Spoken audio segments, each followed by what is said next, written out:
User. Shout outs to the intro. Rich Talks Podcast with Onk, aka Ree. Let's get into it.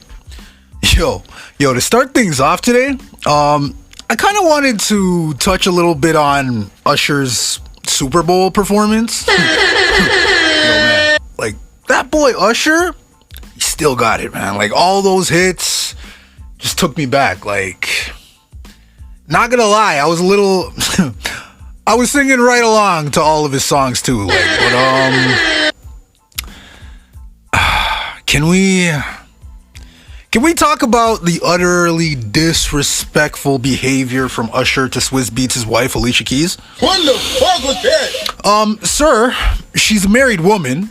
You should not be rubbing up on a woman's backside or hugging her from the back or gripping her waist. She's married, fam. Like, listen. Usher's a dangerous man to bring your girl around, and I get that they're both like performers and it was for performance sake, but I could never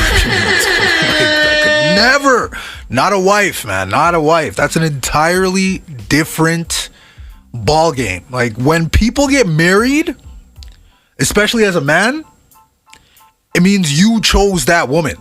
Like, this woman represents you and your family wherever she is, and to sit there and just let Usher 7 o'clock on the dot, I'm in my drop top, Raymond, just be all up on your wife like that, and you hop on social media to say everyone's talking about the wrong thing.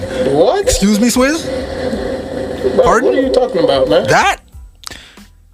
That sounds real cucked up, man. Pardon my language. That's too much now. You stepped over the line now. We gonna be talking letting about Usher just rub on her like that, man, nah.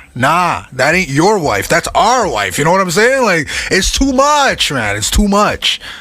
I mean, like, if that was me, I'm getting packed up by security because I'm trying to rush the stage, bro. Like, the fuck? I'll be yelling that the intro to My Way. You remember the intro to My Way is like yo. Yo.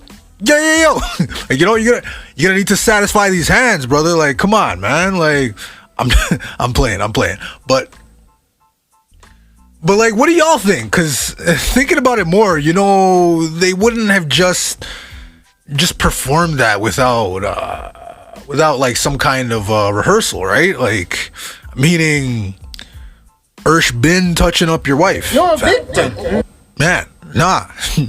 Just nah. I like Usher, but if that was my wife, nigga, we fighting. We fighting up and down that stage. Like, you catching hands and feet and whatever else I can throw, elbows, headbutts, throw my hat at you, like, bruh, what? No. Like, especially when both you and your spouse are in entertainment. Like, what are we doing?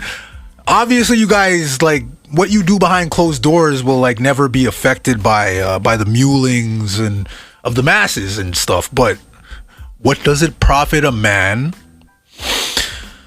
for over 150 million people tuning in to see an unmarried sex symbol just rubbing up all over your wife?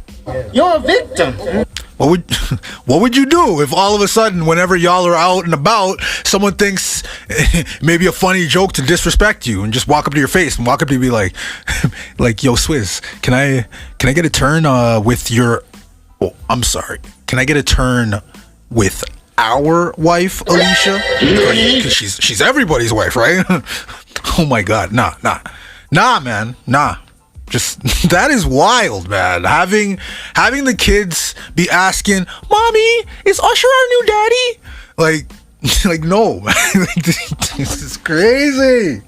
Oh my God, nah. Like, I mean, like, yeah, you can call me insecure if you want, but I'm only speaking as a man. Like, it's generally not something that we're appreciative of. Especially if that woman that you choose, because that's the woman you chose. If you chose to marry her, bro, you choose to be your life partner. We need to bring back protecting the family. We need to bring back protecting the family image, first of all, in public too. Like there's just way too much debauchery and in this world nowadays, man. Like we got pornographic material being promoted to people whose frontal lobes aren't even fully developed, and like essentially creating socially awkward adults who end up going to more and more extreme lengths to like satisfy themselves. You know, it's really sad, but like y'all are nasty, man. Like just go find God, man. Y'all, seriously, y'all are just nasty. Moving on, man. Moving on. So my next topic is actually a pretty good segue, I think. When it comes to cancel culture, I really and truly believe that there was only ever been one person that was successfully canceled, and it was well deserved too. Like very well deserved. And that person goes by the name of Robert Sylvester Kelly, better known as R. Kelly. Move this man! Or as I like to call him, Piss Kelly. Anyways, the reason I even bring up this goofy goober, like, is because recently there was an instance of... Okay, let me preface this properly. Here's the scenario. This is a what would you do in this situation scenario. So you walk into a store, right? And let's say you're a semi-regular at this business, whatever it is. Let's say it's a restaurant or something. And you walk in, and one day you order your usual order, whatever it is, right? But while you're waiting, you suddenly notice that the music playing is an old Piss Kelly song. And not just any song, like one of his biggest hits too. Like, let's say it's like Bump and Grind, right? And you're looking a bit confused by the whole situation, right? And you start looking around in confusion, only to notice that all the other customers and even the person behind the counter, like the employee behind the counter, they're all given the same awkward, confused looks. Like, what is going on here? Who's playing this? And then you find out, what the heck? And then you find out that it's the manager's playlist. You're nasty. But he's in the back hiding out because he knows it's weird, man. Like, he knows how weird it is. That's why he's hiding. He knows he's being a coward and a bitch by hiding. And what would you do in that situation, though? Like, because you can't really yell at the employee because they're not the one in charge of the music. And like, you ask for the manager and the guy's like hiding. Like, it's a weird spot to be in, right? Like, especially as if you're that employee that's behind the counter who has no control over the things, but it's always the first one to get flamed by the client. Like, I would be the first one to flame them. Like, what are you guys doing, man? Like, the fuck? The front facing employee is the one that gets cooked. But wait, wait. Maybe. Since you're a semi-regular, I don't know, you assume you can just like ask the manager to maybe change the song while you're there. I don't know, maybe. What if the manager finally comes out of his hidey hole in the back and whatever, and then he hits you with a dumbass line like, I'm not supporting him. I'm supporting the music. Like, I grew up on this music. Like, why can't I play it? When I want to. Like, him as a person and his music, it should be judged on different scales. All right, that's cool. Now, normally I'd agree. Why would if it was any other controversial artist, that is why I would agree. If it was any other. But yo, Piss Kelly should be judged on a completely different scale than everybody else. Like, that man is nasty as hell. You're nasty. And anyone who has ever helped him do his dirt is just as disgusting and should all be thrown under the jail with him. Like, it's just disgusting human beings. It took more than 20 years to get this man the Out of here. You know what I mean? Why? Because people were complicit. Because it was happening at the time when the media and the government didn't pay attention to young black girls. Like, listen. Nobody is bigger than the rumors that surround them, and I'm not gonna fault the ones that would hear about the rumors, would literally only consider them as that, rumors, right? Because you can't fault someone for not knowing what they don't know. Fair. But the ones who did know, the ones who were in the know, y'all are f***ed up, man. Nah, y'all are some sick individuals. Also, I don't think you can even use that argument about like separating the artist from the music. Because I used to kind of try to use that argument like back in the day. Like, you know, hindsight's 2020. Whatever. Like, at least in this instance, you can't really separate it, because at least for him, like this, because you start going down like a rabbit hole, and you find like this weird patterns and odd mentions. Like, did you know he wrote the song "Age Ain't Nothing But a Number" for Aaliyah? You nasty. If y'all remember the song "Age Ain't Nothing But a Number," it was sung by Aaliyah.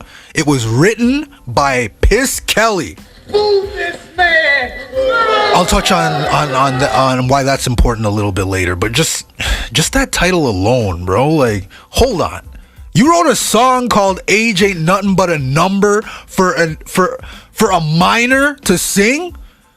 Bro, this is nasty work, man. Nasty work. You nasty.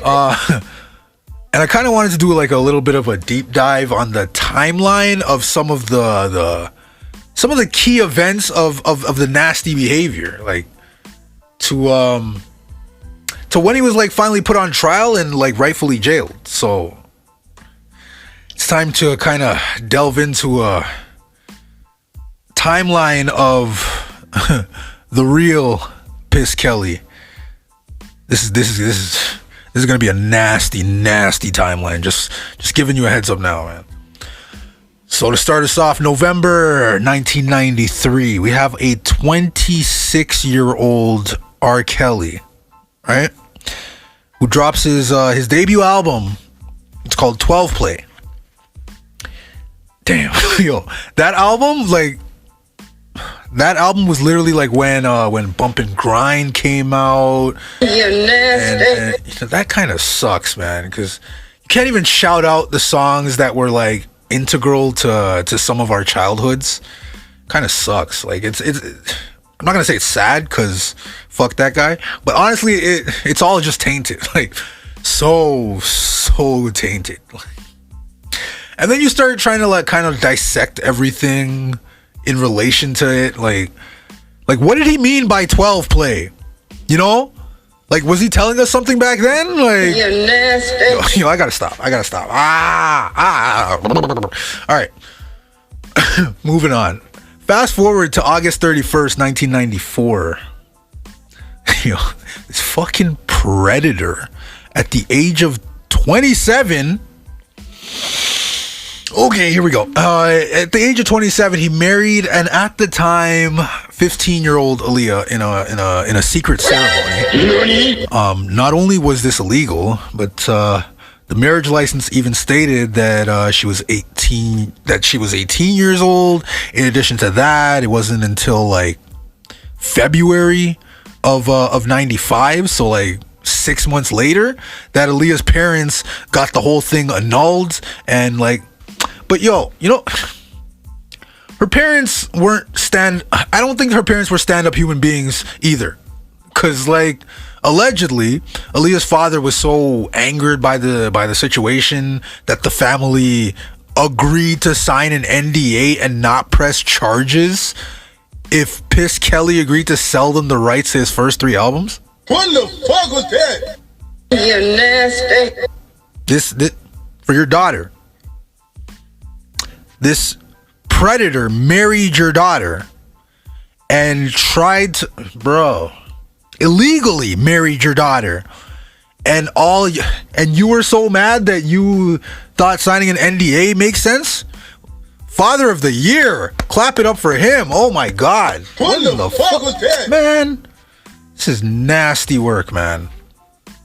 Parents of the year, I should even say. Parents of the year behavior. This is so sick, man.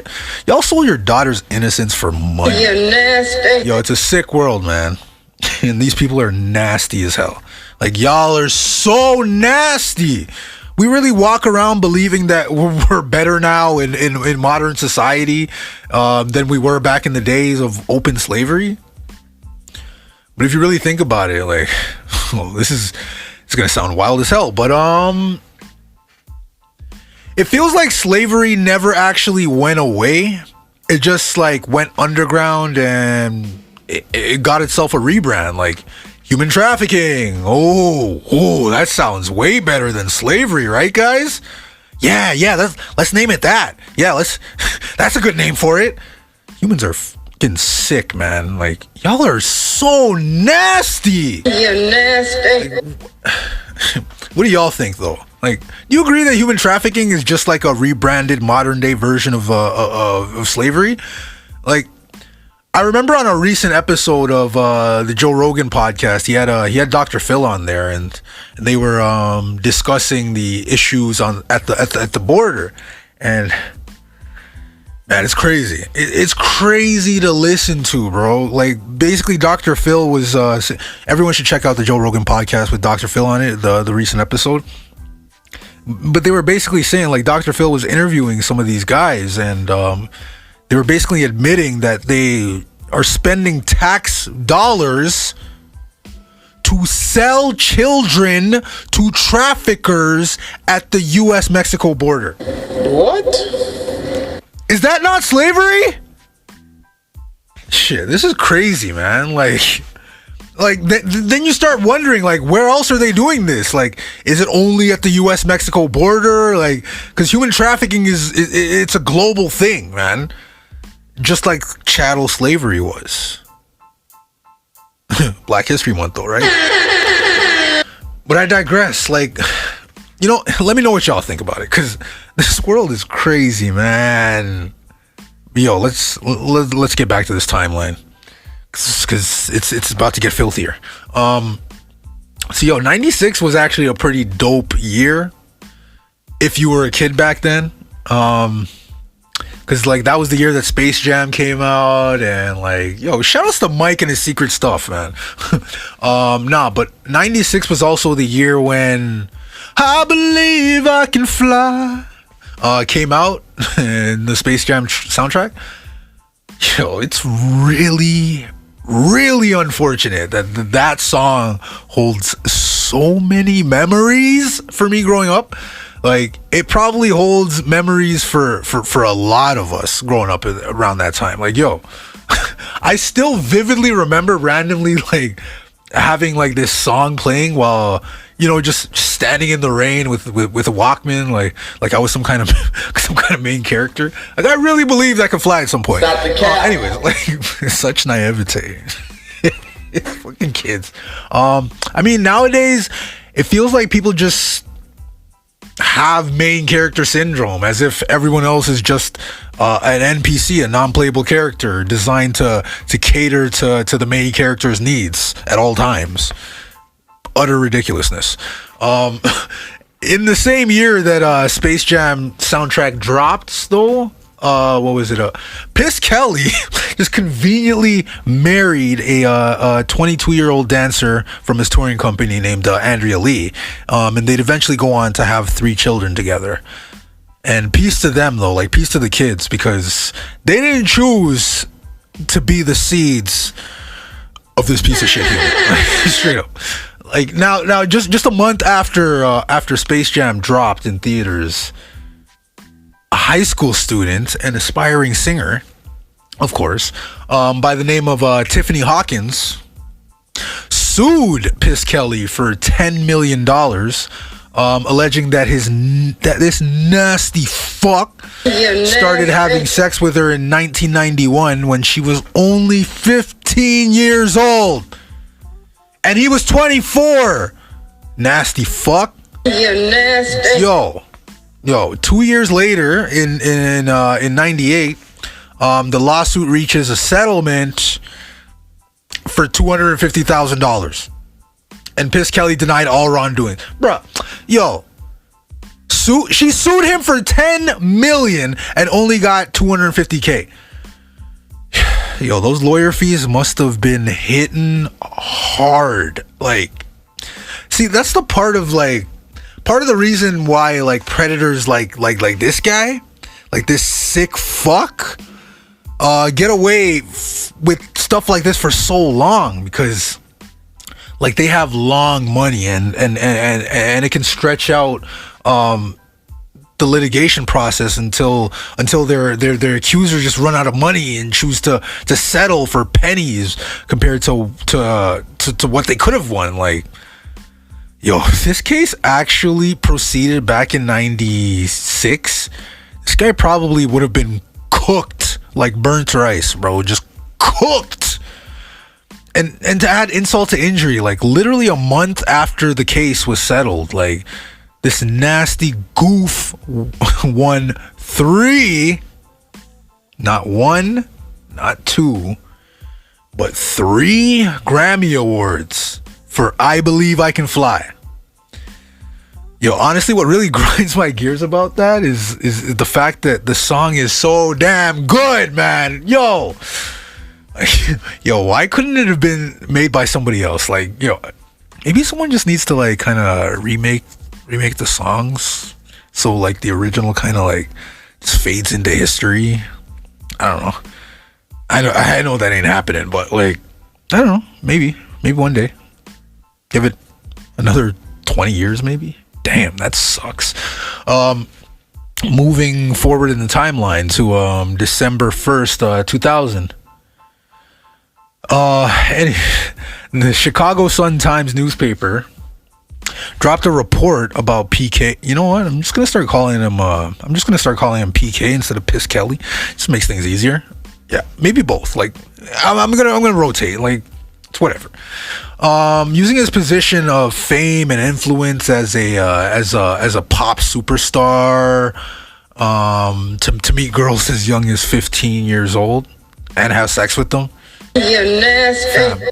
This guy was pulling up to high schools and places where high school kids frequented to choose his victims. Like, there's so many nasty predators out there, man. Like, yo, protect yourselves at all times, folks. Protect yourselves at all times. Protect your kids. Just stay protected, man. There's way too many fucking predators out here, man. Sick, disgusting fuck. Y'all nasty. You're nasty. Yo, now we're at August 2001. A former intern for Epic Records named Tracy Sampson, who had worked there as a teenager, she filed a lawsuit against PK. She alleged that their sexual contact was illegal under Illinois law because he was in a position of authority over her. You're nasty. Now, it didn't mention how old she was when these encounters happened, but like, come on. You're all smart enough to kind of see the pattern of this goof. Like, he likes them young, man. Like, yo, or at least young looking. Like, I don't know. That sounded so nasty. Yo. Hand me out one of those nasty awards. Ugh. You're nasty. I'm uncomfortable. Anyways, that lawsuit also ended with a settlement of, guess how much? $250,000 in 2002. Guess what else happened in 2002, guys? Let's just say it involved a very infamous tape. You're nasty. Cue the Dave Chappelle Show skit, because I want to pee on you. Yes, sir. February 2002. A music critic and reporter by the name of Jim Derogatis? I'm not sure if I'm saying that right, but he's going to play a very important role in this timeline a little later as well. But anonymously, he received a 29-minute videotape allegedly showing PK having intercourse with a minor. You're nasty. And according to the Chicago Sun-Times paper, Chicago police had already started an investigation regarding allegations about PK and this same girl 3 years earlier. And where was this predator when the bombshell news article dropped? He was just performing at the opening ceremonies of the 2002 Winter Olympic Games in Salt Lake City. No big deal, right? No big deal. No big deal at all. Come on, man. Everyone failed here. Like, everyone failed this little girl, man. Like, everyone. Anyone who saw the tape failed. Anyone who didn't do anything about it. Like, if you saw the tape and didn't do anything about it, you failed too. Everyone who protected his name after this tape dropped, you failed too. You're all nasty, and y'all failed this young girl, bro. Y'all suck straight up. Y'all really suck. Y'all all deserve nasty awards, you fucking nasty fucks. Y'all are nasty. You're a victim. Oh, jeez. Anyways, so thankfully in June of 2002, PK was officially indicted on child porn charges. You're nasty. As he should have been, as he fucking should have been. But this is the fucked up part. Being wealthy really, really does skew the law too much. Way too much. Because this guy was able to get out on $750,000 bail. Why? But, bro, he should have been locked up until his trial started, which... Ironically, it didn't actually happen for another nearly 6 years. It didn't happen until May of 2008. And a month later, the man is acquitted on all charges. Like, the jury only deliberated for less than a day. Folks, this was child porn charges. And y'all deliberate for less than a day. You're nasty. You know what? Yo, I wonder how many of those jurors were PK fans themselves. Like, impartial jury, huh? A jury of your peers, huh? Yeah. Yeah, fuck this guy, man.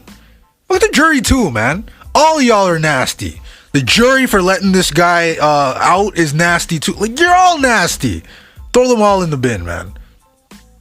So, like, for the next maybe like 8 or 9 years, this goofy goober of a human is just like, he's living his best life, like doing whatever he wants and making goddamn hits with everybody, man. Like, nobody was off limits. This guy's just making hits after hits. Yo, I remember there was like a run this guy kind of had where he went on for just like, he was like the hook guy, like the go-to guy for hooks. Like, he, man, it was a nasty time. It was a nasty time. Everyone was doing tracks with him, man. Bow Wow was doing tracks with him. Like, Snoop Dogg. Remember That's That from the Blue Carpentry? That's that shit. Well, that's that.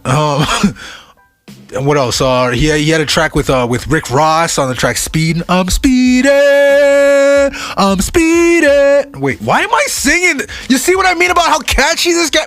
Bro. I'm nasty for that. Why am I? No, ew. You're nasty. Even had the track Yellow Light with Twista. I'm not even singing that one. Like, I caught myself this time. It's crazy, man. There was a lot, man. Like, the man was literally on a musical tear. Maybe it's like he saw this coming, or I don't know. Who knows? Like, ew. Meanwhile, the constant rumblings of his nasty behavior was just like slowly bubbling up, at least in the minds of like some people in the masses, right? It's like, but some of us, and I'll admit I was certainly one of them, would turn a blind eye to the allegations because, one, we didn't see the tape, even though every fan heard about it at some point or another. Like, most of us were just too young to see the tape. Two, nobody really cared. Nobody really took it that serious. It's because of people like, I'm gonna say it because like when you got people like Dave Chappelle making skits on the whole situation on his show at the time, like literally, like to this day that skit is still hilarious. I'm nasty for that. This is nasty, guys. And obviously hindsight is 20/20, and like these aren't excuses, but you can't Yes, you can. Yes, you can blame us for being consumers, man. Like in this instance, yes, I'm blaming myself for being a consumer when all these rumors were floating around. Maybe my frontal lobe wasn't fully developed at the time either. But again, like, this is all nasty, man. Yo, like, how did Stephen A say it again? We've been hoodwinked, bamboozled, led astray, run amok, and flat out deceived. Like, that's how I feel, man. Like, that's how I felt back then. Like, when you know, I'm just like stumbling all over my words right now because it's just so. I don't know, man. It's emotions inducing. This is emotionally inducing stuff. This is crazy. All right, so now let's fast forward in the timeline to the year 2017.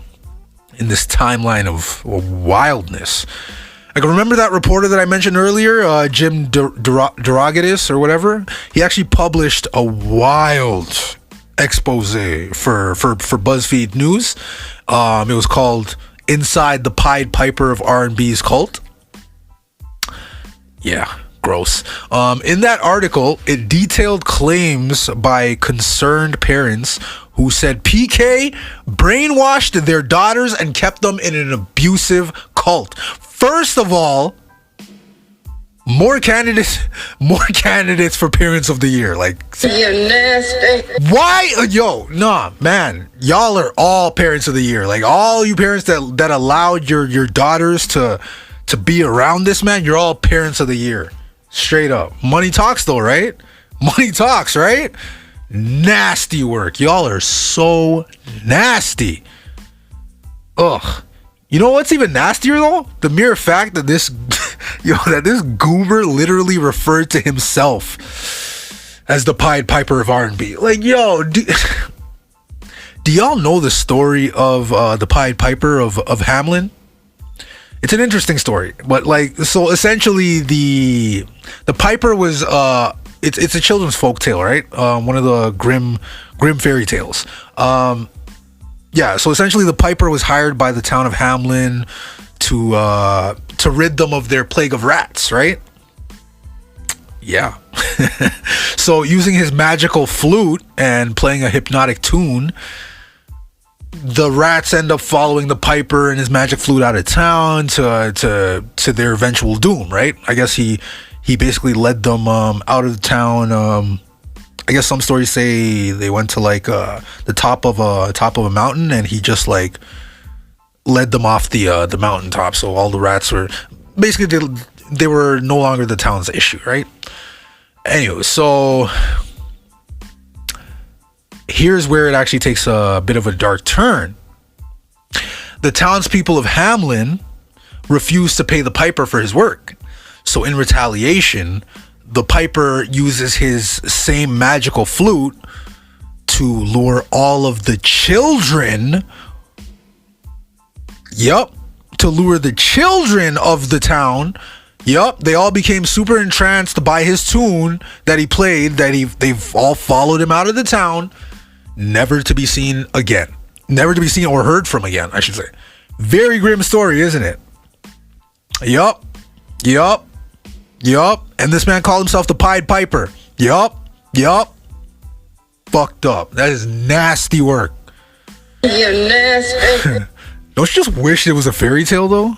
Damn, this guy literally became that, because it's like he kind of led us all along with the amazing songs that he would make. He literally was the embodiment of this Pied Piper, and the children that he led are the people.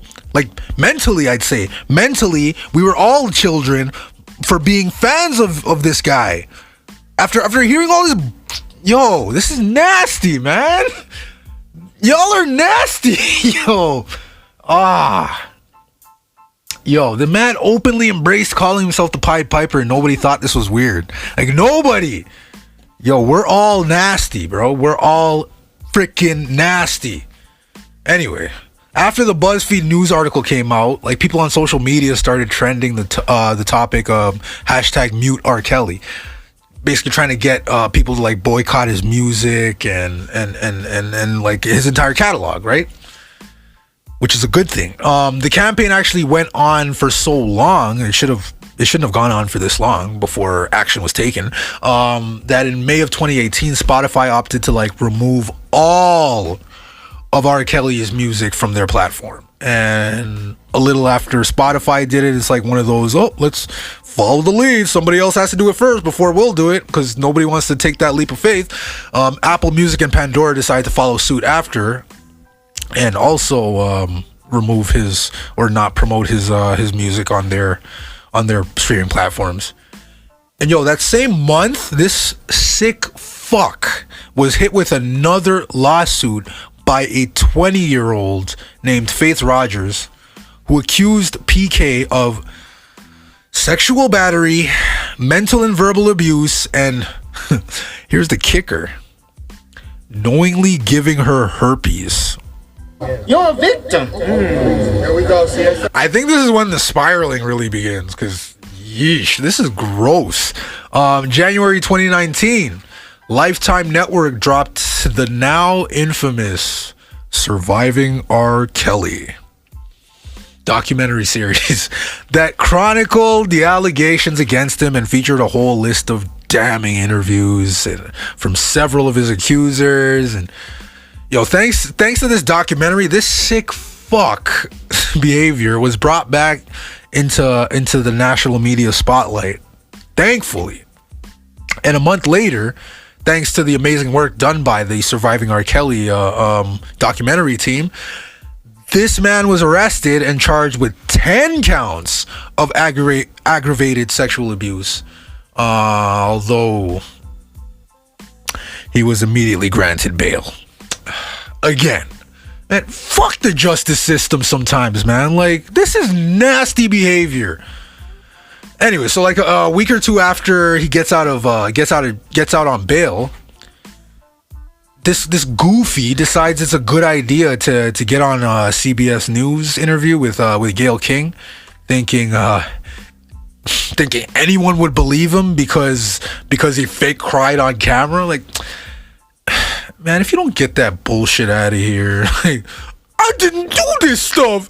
This is not me. I'm fighting for my fucking life, man. Yeah. Go cry in the corner, man. You goof. We don't care. You're a victim. A few months later, he's charged with another 11 new sexual-related crimes in Chicago. And in July of that year, he was indicted on 13 charges, including child porn, enticement of a minor, obstruction of justice.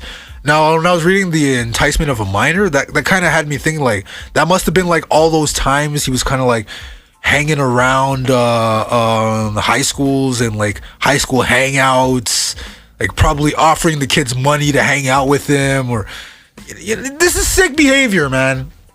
This is nasty as hell.